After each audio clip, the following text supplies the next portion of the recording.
Bapak Ibu Saudara, kalau kita mengingat kembali visi yang dicetuskan oleh gembala senior kita Pastor Philip Mantova mengenai The Year of Dreams and Visions, kita perlu menyadari bahwa visi dan mimpi dari Tuhan itu tak boleh hanya berhenti di dalam kehidupan kita saja. Kalau hanya berhenti dalam kehidupan kita saja, kita belum menyelesaikan visi dan mimpi daripada Tuhan yang begitu besar. Oleh karena itu visi dan mimpi daripada Tuhan harus berujung, berakhir di mana ketika kita bisa menjadi berkat bagi orang lain. Dan berkat itu nggak melulu berbicara mengenai harta benda, keuangan. Berkat itu banyak aspeknya. Tetapi kalau kita berbicara mengenai vision and dreams dari Tuhan, selalu nggak boleh ujungnya di kita. Kalau ujungnya di kita, banyak hal rencana Tuhan yang tidak digenapi nantinya. Harus berujung kepada orang lain, harus berujung kepada generasi demi generasi.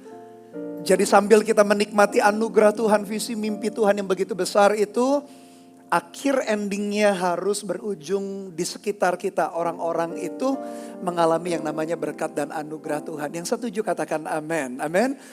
Oleh karena itu kita akan perhatikan hari ini bagaimana salah satu anak dari Yakub punya 12 anak.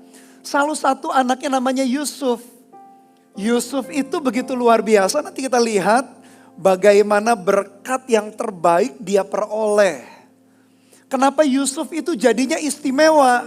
Bukan karena dia anak emas, lalu ada anak tiri. Semua manusia itu spesial di hadapan Tuhan. Gak ada anak emas dan anak tiri di hadapan Tuhan. Meskipun manusia mungkin membedakannya. Tapi di hadapan Tuhan itu semua orang berharga.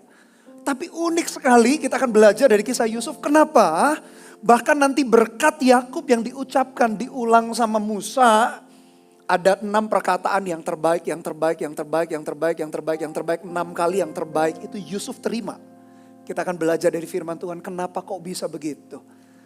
Mari kita lihat terlebih dahulu ucapan berkat seorang ayah kepada anaknya. Di dalam Kejadian 49. Ayat 22 sampai 26. Ketika seorang ayah, orang tua memberkati, berkat itu jadi kenyataan loh Bapak Ibu Saudara. Oleh karena itu jangan main-main kita yang orang tua. Sekali kita mengutuki anaknya, misalkan anak kita nakal, bodoh, lalu kita berkata memang kamu bodoh, kamu gak punya masa depan, hati-hati. Hidup dan mati, kata Amsal dikuasai lidah. Siapa suka menggemakannya akan memakan buahnya. Tapi perhatikan bagaimana Yakub memberkati Yusuf. Kejadian 49 ayat 22. Yusuf adalah seperti pohon buah-buahan yang muda. Pohon buah-buahan yang muda pada mata air. Dahan-dahannya naik mengatasi tembok. Walaupun pemanah-pemanah telah mengusiknya, memanahnya dan menyerbunya. Namun panahnya tetap kokoh dan lengan tangannya tinggal liat. Oleh pertolongan yang maha kuat pelindung Yakub, oleh sebab gembalanya gunung batu Israel.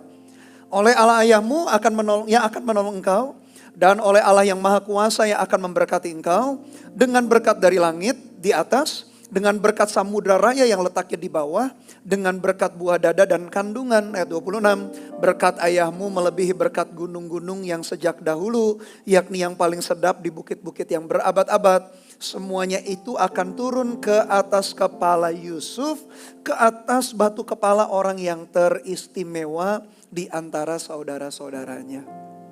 Berkat seorang ayah itu berkuasa. Jadi Yakub itu memberkati, dia melihat 2 dimensi. Dia melihat masa lalu, Yusuf itu memang hidupnya telah dibangun dengan baik. Dan dia juga sedang bernubuat untuk masa depan Yusuf. Saya berdoa kita sebagai orang tua punya kepekaan yang demikian. Bagi para orang tua, milikilah kepekaan yang demikian. Melihat anak kita di masa lalu bagaimana lalu bernubuat untuk masa depannya. Kalau saudara-saudari belum menikah, ya suatu saat masuki pernikahan pun, makanya pasangan hidup yang dipilih harus tepat. Supaya bisa sepakat antara suami dan istri bagaimana melanjutkan berkat itu kepada generasi di bawah kita.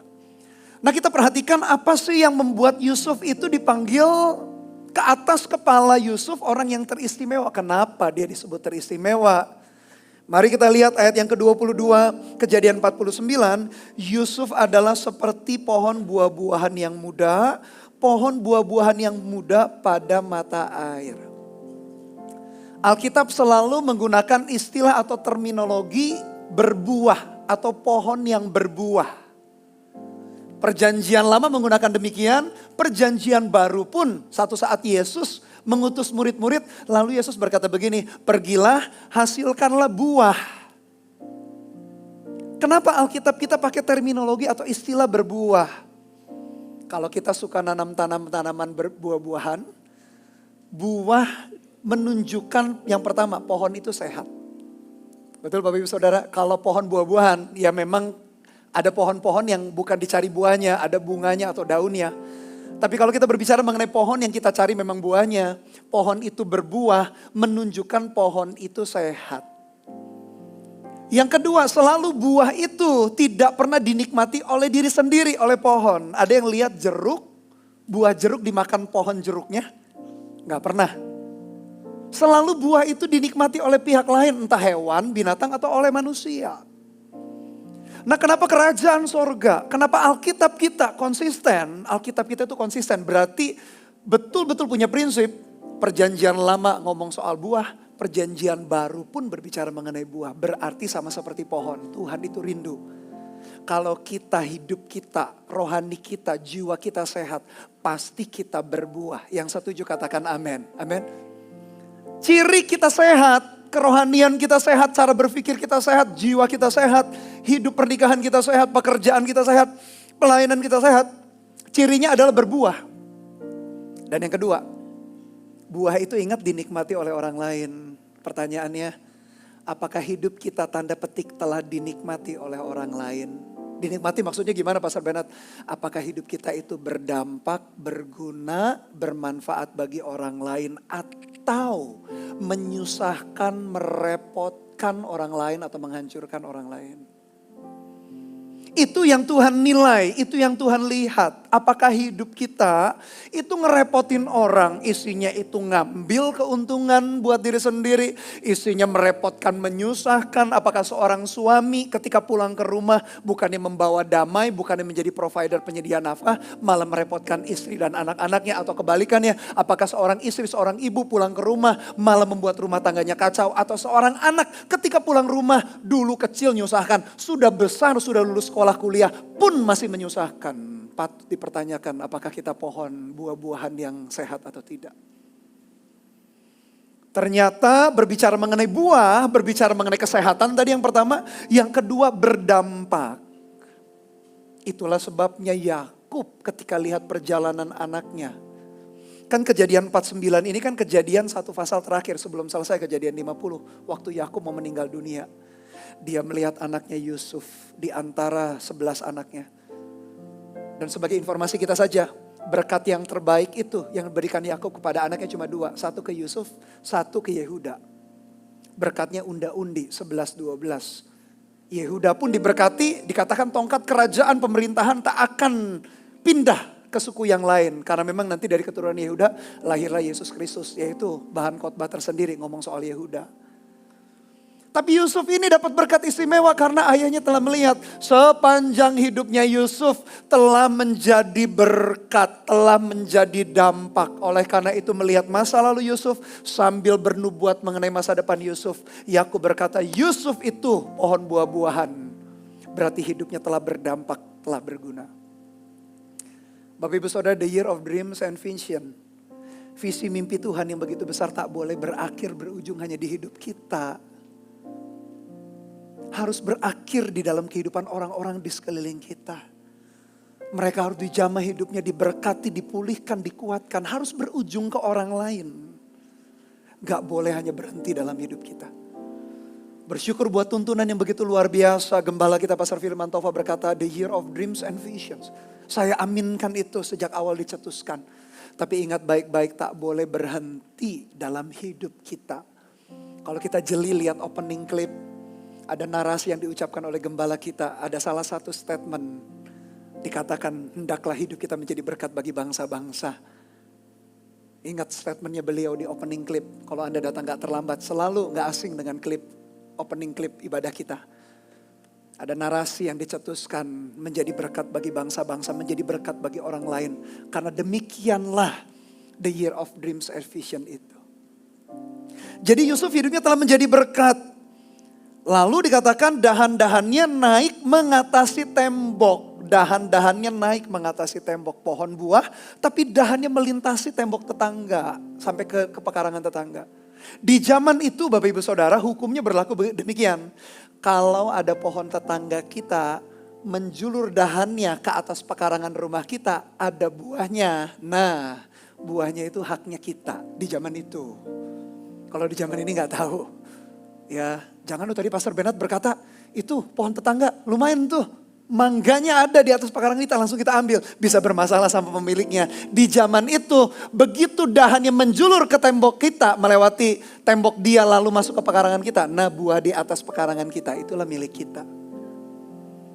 Maksudnya apa Bapak Ibu Saudara? Ternyata hidup Yusuf. Dia pohon buah-buahan, bukan hanya 70 orang. Dia kan keluarganya 70 tuh. Waktu Yakub pindah dari masuk ke Goshen, ke tanah Mesir itu karena kelaparan. Masih ingat 7 tahun kelaparan, 7 tahun kelimpahan. Itu kan 70 orang. Ternyata Yusuf itu jadi berkat bukan hanya untuk 70 orang itu.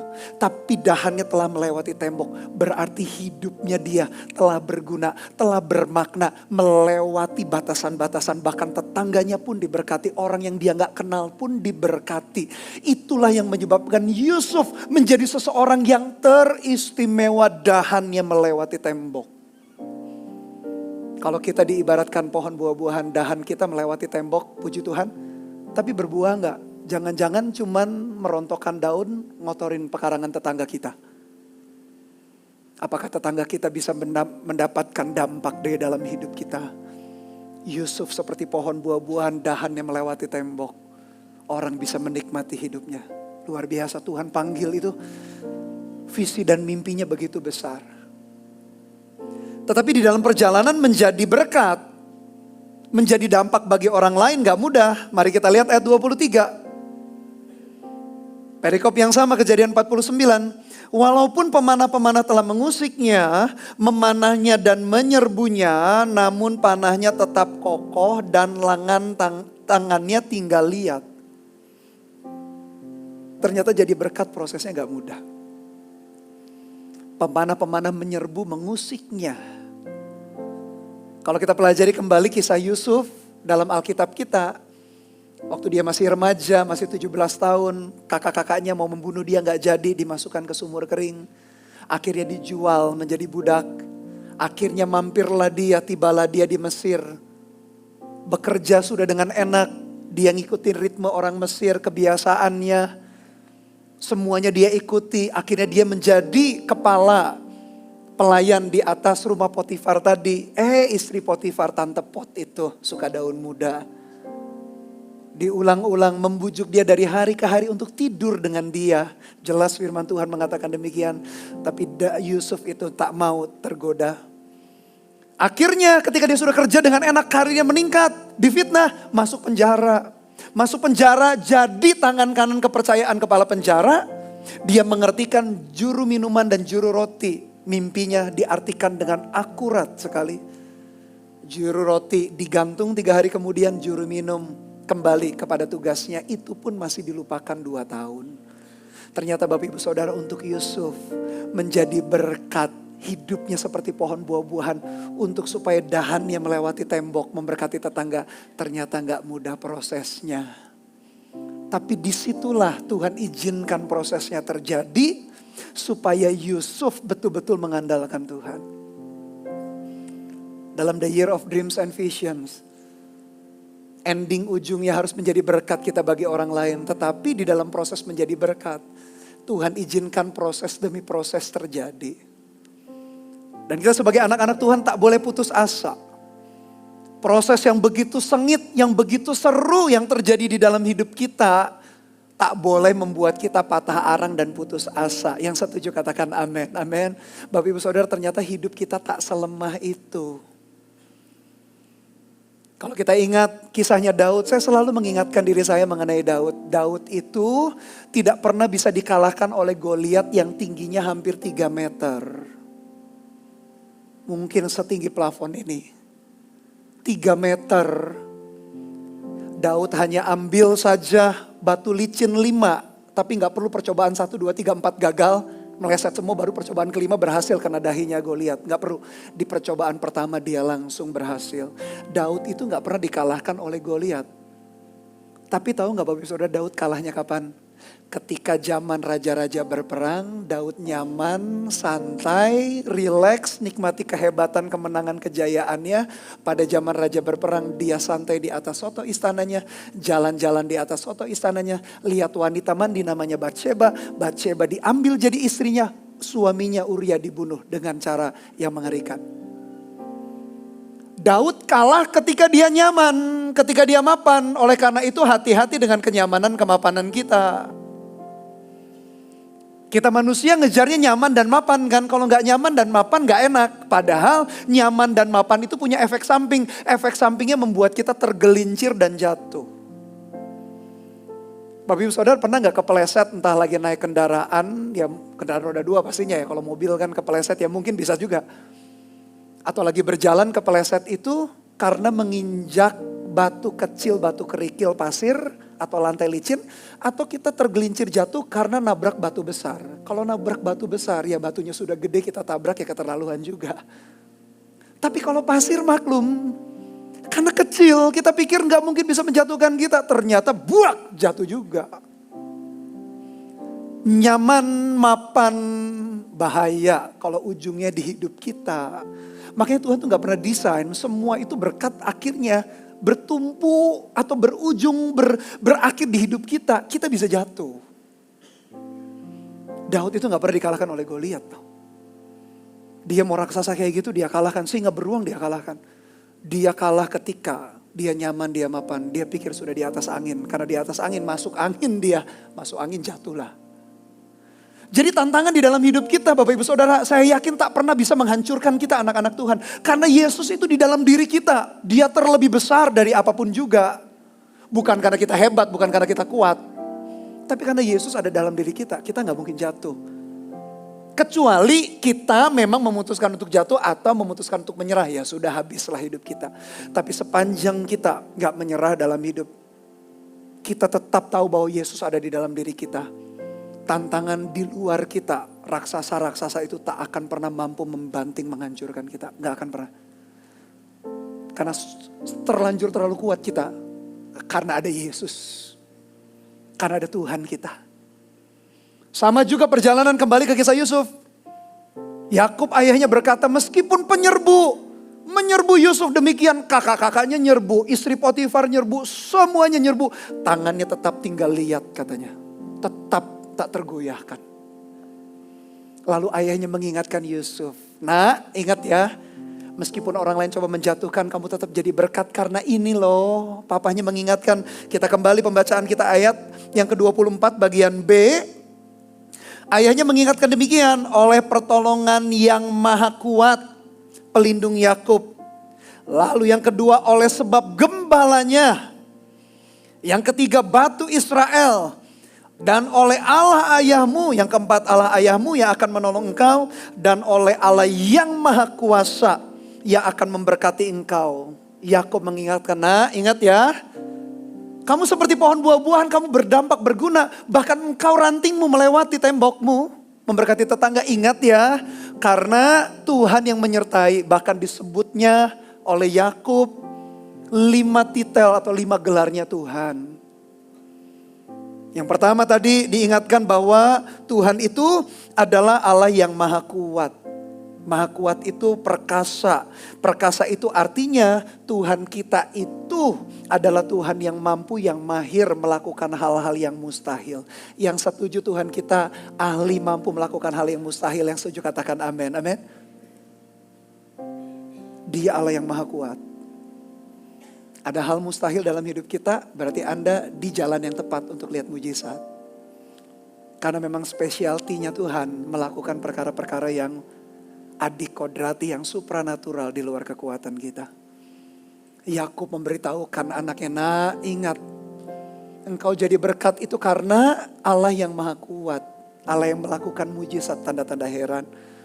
Yang kedua disebutnya Yakub, Tuhan itu sebagai gembala.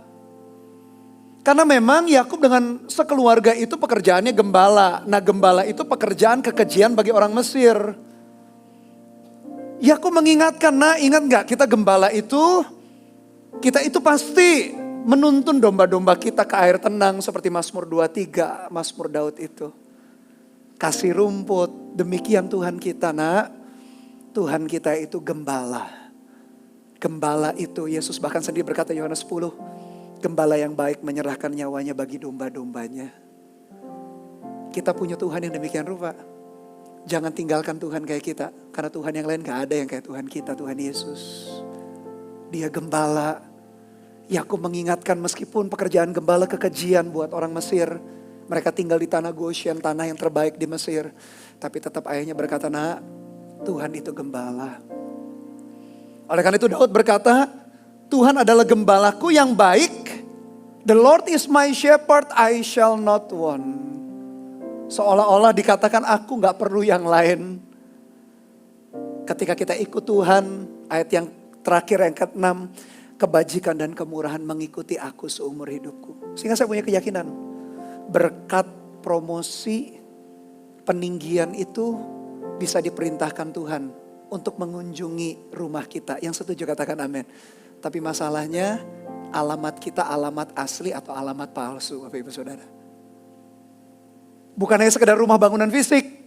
Tapi kalau hati kita berbelat-belit, susah sekali kalau kita bengkok berbelat-belit. Anugerah Tuhan juga susah nyampainya dalam hidup kita. Tapi kepada orang yang lurus hatinya, firman Tuhan berkata, Tuhan pun langsung direct memberkati kita. Karena dia adalah gembala. Ketika ngikut Tuhan, berkat kebajikan yang ngikutin kita di belakang. Kalau kita ngejar berkat kebajikannya, Tuhan gak dapat, ini pun juga lepas. Yakub mengingatkan anaknya, nak, Tuhan kita itu gembala. Karena itu akan jadi modal mengingatkan Yusuf untuk terus dia berjalan di dalam anugerah Tuhan. Lalu dikatakan berikutnya Tuhan itu gunung batu. Gunung batu adalah tempat perlindungan yang tak tergoyahkan. Lalu yang keempat dikatakan Allah ayahmu. Tuhan ingatkan bahwa Allah yang setia turun-temurun dari generasi ke generasi. Bapak ibu saudara anak-anak kita, kalau kita punya anak harus kenal Tuhan yang kita sembah. Harus kenal Tuhan yang kita cintai. Harus kenal Tuhan yang kita layani. Dan pendidikan kerohanian iman itu harus lahir di keluarga kita terlebih dahulu. Tapi tenang, gereja Mawar Sharon bukan hanya menyoraki dari belakang, Ciayo semangat ya orang tua mendidik iman anak-anak. Enggak, tapi gereja Mawar Sharon ikut terlibat di dalamnya. Kita menggembalakan anak-anak Anda. Kalau anak-anak Anda kecil, masih kecil, ikutkan Eagle Kids. Sudah besar sedikit, ikutkan AOG Teens. Sudah lebih besar lagi, ikutkan AOG Youth. Karena gereja ini ingin menolong Bapak Ibu Saudara sebagai orang tua. Membantu Anda untuk mendidik anak-anak kita. Supaya seperti Yakub bercerita. Nah, ingat Allah yang menyertaimu itu adalah Allah Abraham generasi pertama. Allah Ishak generasi kedua. Allah Yakub papamu ini generasi 3. Dan engkau generasi 4. Berarti Allah yang sama akan menyertaimu. Dari generasi ke generasi harus diajarkan demikian. Dan pendidikan kerohanian, pendidikan iman bukan berasal dari gereja dulu. Harus dari keluarga. Oleh karena itu kita orang tua betul-betul sungguh-sungguh mau dimuridkan di gereja ini. Bertumbuh di dalam pembacaan firman. Bertumbuh dalam mesbah keluarga saat teduh pribadi kita. Supaya kita bisa mendidik anak-anak kita di dalam jalan-jalan iman. Kalau tidak, apa yang kita mau ajar? Yakub berkata, nak, Allahmu itu sudah 3 generasi loh. Dan engkau generasi keempat. Generasi pertama Abraham, karena Tuhan panggil Abraham menjadi berkat bagi bangsa-bangsa. Jadi berkat bagi bangsa-bangsa itu awal Tuhan taruh perintah itu dalam generasi pertama namanya Abraham dan konsisten. Generasi kedua namanya Ishak tetap menjadi berkat bagi bangsa-bangsa. Yakub generasi ketiga tetap menjadi berkat bagi bangsa-bangsa. Yusuf sudah generasi keempat tetap menjadi berkat bagi bangsa-bangsa. Dan pendidikan kerohanian harus lahir dari keluarga. Tugas kita orang tua. Ajari anak-anak kita takut dan gentar akan Tuhan. Mencintai Tuhan yang kita cintai. Melayani Tuhan yang kita layani. Supaya kita bisa berkata, nak, kepada anak-anak kita. Sama seperti Tuhan menyertai papa, mama atau ayah, ibu. Tuhan juga menyertai engkau. Kalau pendidikan kerohanian kita tanam. Jangan takut anak kita gak sukses, gak berhasil. Saya pelajari dalam Alkitab, saya pelajari dalam sejarah dunia. Ketika diletakkan fondasi iman yang benar. Itu menjadi modal, warisan yang lebih penting daripada warisan harta benda. Harta benda pun warisan yang baik. tapi bukan yang terutama. Tapi jangan juga wariskan hutang kepada anak cucu kita, kasihan. Tapi kalau kita gak sempat mewariskan harta benda, wariskan nilai prinsip kehidupan. Di situ sejarah Alkitab, sejarah dunia mencatat orang-orang yang ditanam nilai dengan baik sejak dari kecil, pada masa tuanya tidak akan menyimpang. Yang menyimpang ada gak Pastor Bernard? Tetap ada juga. Namanya manusia punya free will, kehendak bebas. Tapi Yakub bercerita, nak, Allah ayahmu yaitu Yakub, Allah kakekmu Ishak. Atasnya kakek apa Bapak Ibu Saudara? Yaitu Abraham, generasi pendahulu. Menyertai engkau. Amazing. Tuhan itu setia dari generasi ke generasi. Tuhan itu gak pernah tinggalkan dari generasi ke generasi. Asal diajarkan demikian. Asal dikerjakan demikian. Saya ingat saya lihat sebuah buku dikarang oleh A.E. Winship. Dia membandingkan di abad 18 atau 17 itu ada dua keluarga besar. Yang satu Jonathan Edwards yang cinta Tuhan. Yang satu Max Jukes, ateis tidak kenal Tuhan. Dari sekian ribu keturunannya, yang Jonathan Edwards menghasilkan keturunan-keturunan yang berguna bagi orang lain. Keturunan Max Jukes menghasilkan keturunan yang kacau. Dimulai dari orang tua yang takut akan Tuhan. Yakub sedang menanam nilai kepada Yusuf anaknya. Lalu dikatakan yang terakhir, Allah yang maha kuasa. Dipakai kata El Shaddai.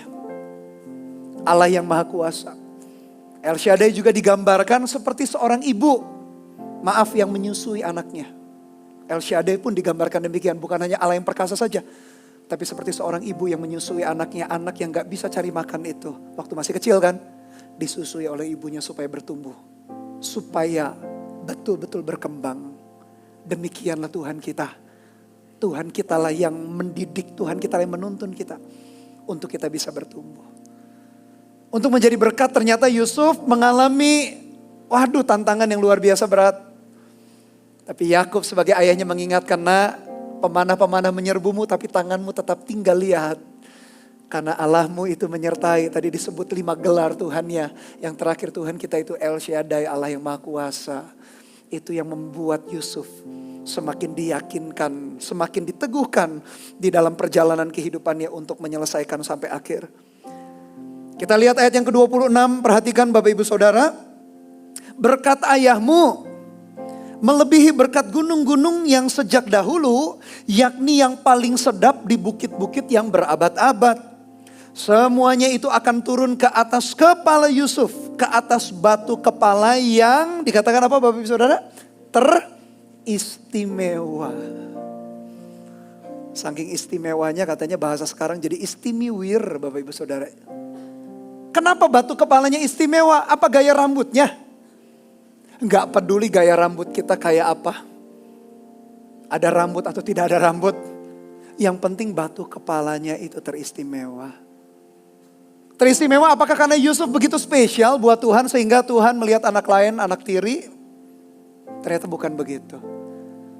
Saya pelajari kata teristimewa karena Alkitab kita perjanjian lama menggunakan bahasa Ibrani awal mula naskahnya. Perjanjian baru menggunakan bahasa Yunani. Kenapa? Karena bahasa Yunani waktu itu menjadi bahasa internasional. Sama seperti bahasa Inggris hari ini. Tuhan tuh ajaib ya. Supaya berita Injil tersebar dengan begitu cepat ditulis dalam bahasa Yunani. Alkitab perjanjian baru, Alkitab perjanjian lama bahasa Ibrani. Nah, kata teristimewa dalam bahasa Ibrani dipakai kata nasir. Gak asing kayaknya nasir. Ternyata nasir itu punya 2 pengertian. Saya cek. Nasir itu punya 2 pengertian. Yang pertama, nasir itu artinya unpruned vine stem. Atau ada batang anggur yang tidak dipangkas. Itu arti nasir yang pertama, batang anggur gak dipangkas, gak dituai, gak dipetik. Kenapa? Saya lihat, ternyata waktu itu ceritanya di dalam Imamat 25 ayat yang kelima. Saya teliti nih, penasaran kan kenapa Yusuf itu teristimewa. Ternyata Imamat 25 ayat 5 berkata demikian. Dan apa yang tumbuh sendiri dari penuaianmu itu janganlah kau tuai, dan buah anggur dari pokok anggurmu yang tidak dirantingi janganlah kau petik. Kenapa gak boleh dipetik? Tahun itu harus menjadi tahun perhentian penuh bagi tanah itu. Oh ternyata bangsa Israel itu ada waktu demi waktu mereka itu sengaja membiarkan hasil tuaian mereka dinikmati oleh orang lain, orang miskin. Dan mereka punya kebiasaan demikian. Jadi Tuhan kita tuh ajaib. Selalu kan ada orang miskin di antara bangsa Israel. Entah mungkin karena malas kerja dan lain sebagainya. Jadi kalau mereka panen, contoh misalnya gandum mereka panen. Mereka ikatkan dalam berkas tuh Bapak Ibu Saudara. Lalu berkas itu kan diangkut ke pengirikan kan. Sepanjang ketika berkas itu diangkut menuju pengirikan. Kan pasti ada helaian gandum yang jatuh. Nah mereka itu gak boleh untuk tunduk, jongkok ambil berkas yang jatuh tuh gak boleh. Berkas yang jatuh itu sudah untuk bagian orang miskin. Masih ingat kisah Rut? Boas bahkan sengaja kasih tahu tukangnya, tarik aja beberapa helai supaya Rut itu bisa ngambilin bulir-bulir gandum. Jadi Tuhan itu menciptakan hukum yang luar biasa di tengah-tengah bangsa pilihan Tuhan. Orang kaya diberkati boleh, tapi gak boleh lupa orang lain. Bahkan ada yang namanya tahun Yobel. Dalam tradisi mereka ada namanya tahun ke-7. Tahun Yobel itu ketika orang lain punya hutang, tanahnya diambil begitu. Karena gak bisa bayar hutang, tahun ke-7 harus dikembalikan begitu saja. Itu waktu itu ya Bapak Ibu Saudara, tradisi waktu itu dan Tuhan mengajar demikian. Tuhan itu baik sekali, Dia memperhatikan orang-orang lemah dan orang miskin. Jadi Nasir, arti pertama teristimewa, itu batang anggur yang tidak dipetik. Tujuannya untuk memberkati secara sosial. Kondisinya begitu, Tuhan itu desain. Jadi kembali kalau kita ingat, the year of dreams and visions, visi dan mimpi Tuhan mau genapi, ingat gak boleh berujung di kita. Harus berakhir di orang lain, maksudnya jadi berkat buat orang lain. Itulah sebabnya Yusuf dipanggil ke atas batu kepala orang yang teristimewa, Nasir. Seperti batang anggur yang gak dipetik buahnya. Seperti gandum yang gak boleh lagi diambil ketika jatuh untuk orang lain. Tuhan itu betul-betul rindu memakai kita. Ada orang pernah tanya, ada jemaat, Pastor Bennett kenapa Tuhan itu pilih kasih ya? Tuhan kenapa pilih bangsa Israel jadi umat pilihan Tuhan? Saya bilang jangan salah loh. Memang betul Tuhan pilih umat Israel menjadi bangsa pilihan Tuhan. Tapi tahu gak untuk apa coba pemilihan itu? Supaya bangsa Israel bisa menjadi berkat bagi bangsa lain. Jadi di ujungnya bukan bangsa Israel, di ujungnya bangsa-bangsa, termasuk bangsa Indonesia. Bangsa Israel dipilih pertama kali hanya menjadi partner saja, alat saja. Sama seperti kita. Hari ini kenapa kita kenal Tuhan duluan? Kenapa bukan keluarga kita atau tetangga kita? Kenapa bukan bos kita, bawahan kita atau siapa? Kenapa kita dulu? Bukan karena Tuhan lebih sayang sama kita. Tuhan sayang semua manusia. Supaya kita menjadi partner Tuhan. Pada akhirnya Tuhan pengen semua manusia mengenal Dia.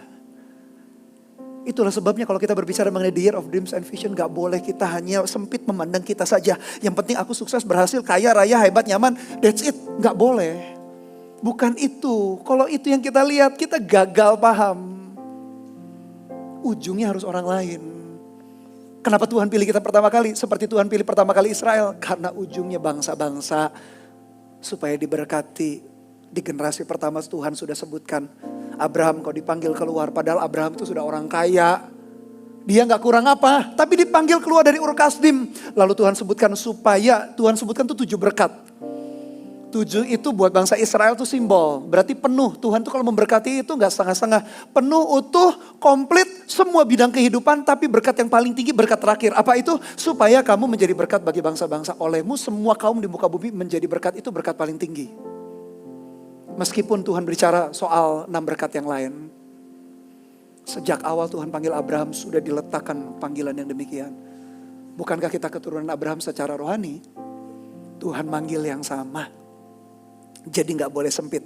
Kenapa Yusuf teristimewa? Sama seperti batang anggur yang harus dinikmati oleh orang lain. Lalu kata Nasir yang kedua artinya adalah dedicated, consecrated. Seseorang yang dipisahkan, set apart, dikhususkan, dikuduskan. Kita tahulah ceritanya salah satu Simpson disebut sebagai Nasir Allah. Gak boleh dipotong rambutnya, gak boleh minum anggur dan lain sebagainya. Cuma sayang si Simpson itu gak melakukan perkara-perkara Tuhan. Malah hidupnya jatuh bangun soal percintaan dan lain sebagainya. Balas dendam ini, waduh hidupnya gak berguna. Terakhir saja hidupnya berguna. Ketika sudah jadi buta, rambutnya mulai tumbuh panjang.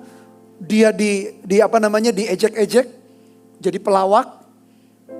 Lalu akhirnya di gedung yang tinggi itu dia minta kekuatan Tuhan sekali lagi. Dia rangkul 2 pilar bangunan itu akhirnya rubuh. Dan ditulis dalam Alkitab kita memang mengenaskan sih. Yang dibunuh, musuh yang dibunuh pada saat kematiannya jauh lebih banyak daripada saat dia hidup. Berarti sepanjang hidupnya meskipun dia nasir, dia gak lakukan apa-apa sesuai dengan kehendak dan rencana Tuhan. Simpson itu. Tapi nasir itu artinya set apart.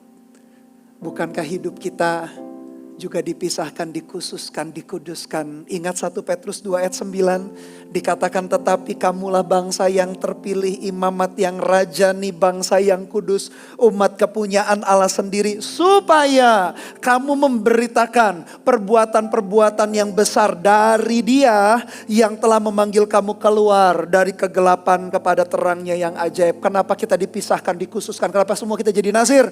Supaya kita menceritakan perbuatan Allah yang besar dan ajaib itu. Jadi berkat, visi, mimpi gak boleh berakhir di hidup kita. Supaya kita menjadi berkat. Supaya kita menceritakan perbuatan Allah yang dahsyat dan ajaib. Kalau kita cuma cari nyaman, mapan, diberkati, hati-hati Daud jatuh ketika nyaman, mapan. Sejarah Alkitab, sejarah dunia menunjukkan orang yang terjebak dalam kenyamanan, kemapanan hancur habis. Kalau Anda pelajari kitab Hakim-Hakim, disitulah bangsa Israel penyakitan yang terus muter kayak lingkaran iblis, lingkaran setan. Apa itu Pastor Bernard? Ketika mereka di tanah Kanaan, tanah yang berlimpah susu dan madunya, mereka diberkati. Mereka tinggalkan Tuhan. Tuhan serahkan ke musuh. Mereka menderita dijajah bangsa musuh puluhan tahun. Mereka berteriak Tuhan kasih hakim-hakim penolong. Entah Deborah, entah Simpson, entah Gideon, entah Yefta. Banyak hakim-hakim pahlawan-pahlawan. Setelah mereka selamat, nyaman lagi. Jatuh lagi dalam dosa, ninggalkan Tuhan. Tuhan kasih bangsa musuh. Mereka menderita. Mereka berteriak kembali kepada Tuhan. Tuhan kasih pahlawan kembali. Nyaman mapan, mereka kembali lagi ke penyakitnya. Jadi kalau mimpi kita itu paling top, diberkati Tuhan, sukses, berhasil. Gagal total, kita gagal paham. Kalau itu yang paling top yang kita cari. Karena di tengah-tengah itu kenyamanan, kemapanan membuat kita hancur. Sejarah Alkitab menunjukkan. Kalau kita pergi ke Israel, ada wilayah-wilayah padang gurun. Di sanalah ada orang-orang, bahkan Yohanes Pembaptis pun memberitakan Injil dari padang gurun.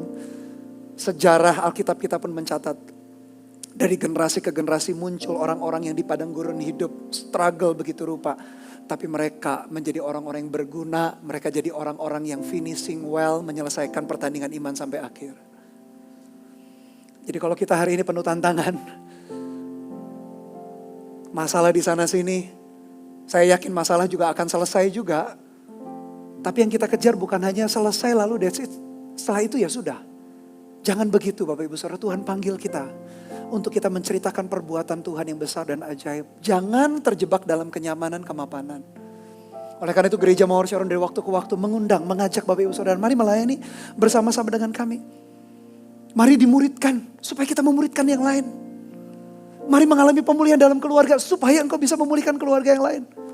Bulan September kita akan CGFan, bahkan bukan hanya satu kota, serentak seluruh Gereja Mawar Sharon melakukan CGFan. Ayo terlibat. Aduh Pastor Bernard repot lah menjangkau ini dan itu. Tuhan mendesain kita demikian. Kalau kita hanya mencari kenyamanan, kemapanan, rusaklah, hancurlah hidup kita. Nasir arti yang kedua adalah dedicated, consecrated, dipisahkan, set apart. Kita dipisahkan supaya kita memberitakan perbuatan-perbuatan Allah yang dahsyat dan ajaib. Lalu ternyata Bapak Ibu Saudara berkat yang diucapkan Yakub ditulis ulang sama Musa, oleh Musa. Kitab Kejadian 3:49 pun ditulis oleh Musa. Diucapkan ulang, diberikan penekanan oleh Musa. Musa menulis kembali, lihat Ulangan 33 ayat 13. Ulangan 33 ayat 13. Ini ditulis ulang berkat Yakub tadi di Kejadian 39. Tentang Yusuf, ia berkata, kiranya negerinya diberkati oleh Tuhan dengan yang terbaik dari langit, dengan air embun dan dengan air samudra raya yang ada di bawah, dengan yang terbaik dari yang dihasilkan matahari, dan dengan yang terbaik dari yang ditumbuhkan bulan, dan dengan yang terutama atau yang terbaik dari gunung-gunung yang sejak dahulu, dan dengan yang terbaik dari bukit-bukit yang berabad-abad, dan dengan yang terbaik dari bumi serta segala isinya, dengan perkenanan Dia yang diam dalam semak duri. Biarlah itu semuanya turun ke atas kepala Yusuf, ke atas batu kepala orang yang teristimewa di antara saudara-saudaranya. Sampai 6 kali Musa tulis ulang, di highlight, di bold. Kalau kita suka ngetik, dikasih huruf yang lebih besar, font yang lebih besar. Yang terbaik dari atas, yang terbaik dari bawah, yang terbaik dari yang terbaik dan yang terbaik. Mau gak Bapak Ibu Saudara, kiri kanan depan belakang kita kayak itu, kita diserempet, ditabrak. Kalau ditabrak sama kendaraan orang lain ya gak mau lah ya. Kalau ditabrak sama yang terbaik dari Tuhan, mau gak? Maju yang terbaik, mundur yang terbaik, kanan yang terbaik, kiri terbaik. Kita ke atas yang terbaik, turun ke bawah yang terbaik. Itulah Yusuf. Diceritakan oleh Musa, kembali ditulis ulang, di highlight. Untuk mengingatkan waktu itu orang Israel, dan hari ini ya kita yang baca Alkitab, bahwa Tuhan sudah sediakan yang terbaik dari segala macam sisi. Kenapa Tuhan sediakan yang terbaik bagi Yusuf dari segala macam sisi? Karena dia menjadi pohon buah-buahan yang dinikmati orang lain. Dahannya melewati temboknya sendiri.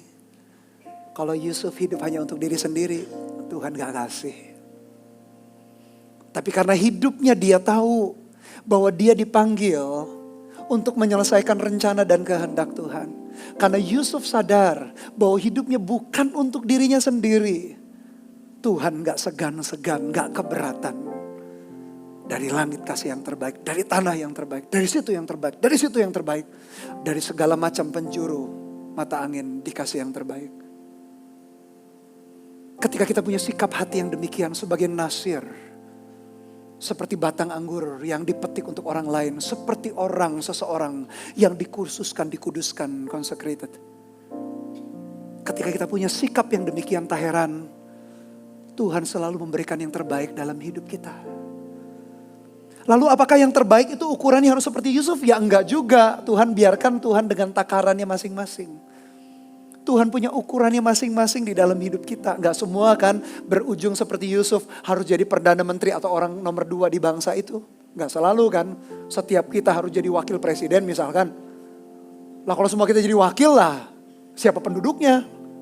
Kalau begitu banyak orang jadi wakil, setiap orang Tuhan punya takarannya, punya ukurannya, punya posisinya, punya tempatnya. Seperti yang Tuhan sudah setting demikian, jadilah atau nikmatilah yang terbaik karena sikap hati kita menjadi nasir. Kita dipanggilnya untuk menceritakan perbuatan Allah yang dahsyat dan ajaib. Sehingga ketika saya selalu ingat the year of dreams and visions, hati saya itu gemetar. Saya tahu ini visi mimpi yang begitu besar.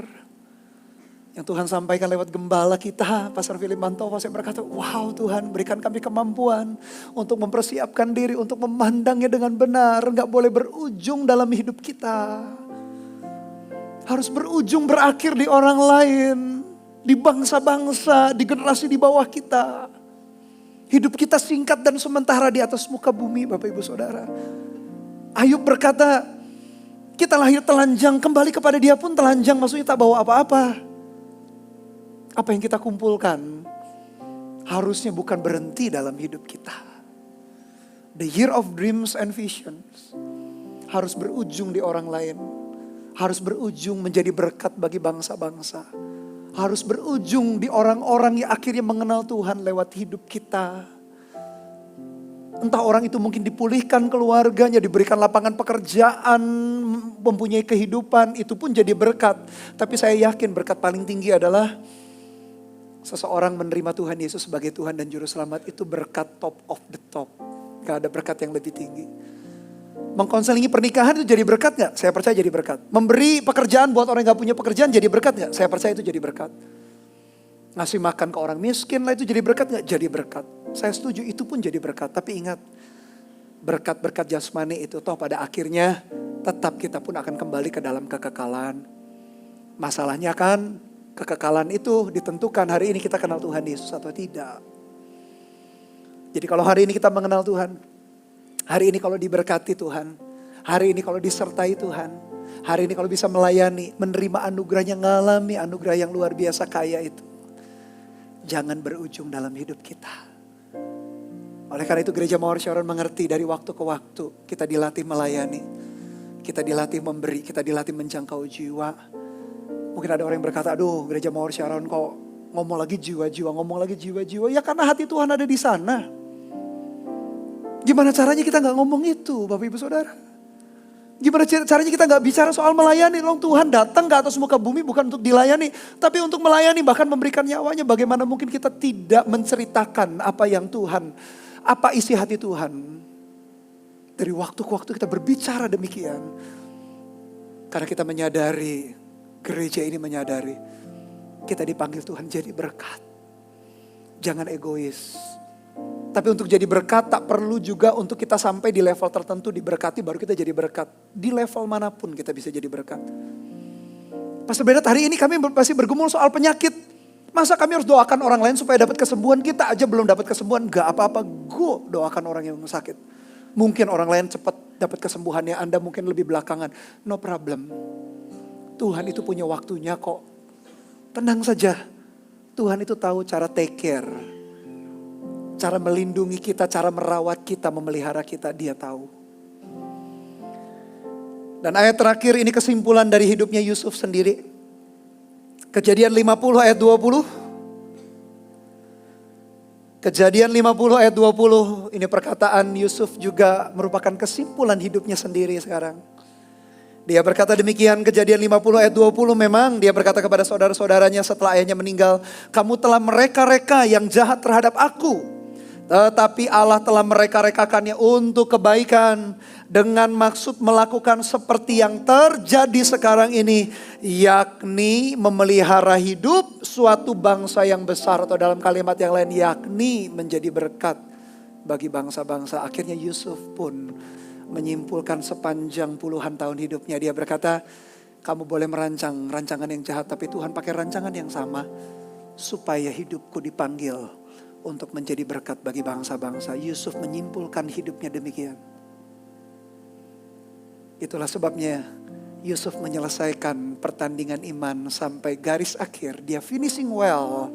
Menyelesaikan sampai garis akhir seperti Paulus berkata, aku sudah menyelesaikan pertandingan dengan baik dan finishing strong juga.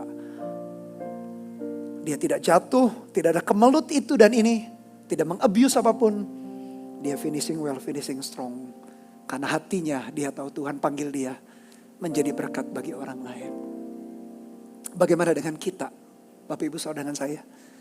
Apakah kita punya pemahaman yang sama, prinsip yang sama? Kalau kita punya pemahaman yang sama, tak heran yang terbaik itu selalu menyerbu kita kiri kanan depan belakang atas bawah. Dari sepanjang kisah Yakub, terutama Yusuf, ada 3 aplikasi penerapan yang saya dorong kita semua melakukannya. Berarti yang pertama, selalu siapkan diri kita untuk dipisahkan jadi berkat, set apart, berjalan dalam kekudusan. Tidak ikuti arus dunia, berjalan dalam prinsip-prinsip firman Tuhan. Yang kedua, Bapak Ibu Saudara, setialah dalam proses Tuhan. Yusuf menjadi berkat, pemanah-pemanah menyerbunya, tapi Yakub berkata tanggalnya tinggal lihat. Untuk jadi berkat ternyata prosesnya gak mudah. Tapi ingat kembali, sama seperti Daud pun tak pernah dikalahkan oleh Goliat kan. Yang ketiga, berarti ketika kita menyiapkan diri menerima yang terbaik, dimulai dengan sikap pengertian yang benar. Siapkan diri kita menerima yang terbaik, kiri kanan depan belakang juga. Kelola yang terbaik itu. Jangan berujung di dalam hidup kita. Harus berakhir berujung di orang lain. Hidup kita singkat dan sementara. Kita gak tahu kapan kita dipanggil Tuhan. Belum tentu usia tua baru dipanggil Tuhan. Muda pun bisa dipanggil Tuhan. Tapi yang pasti selesaikan tugas Tuhan sampai tuntas. Yang setuju dan mau kasih tepuk tangan sekali lagi buat Tuhan kita. Haleluya.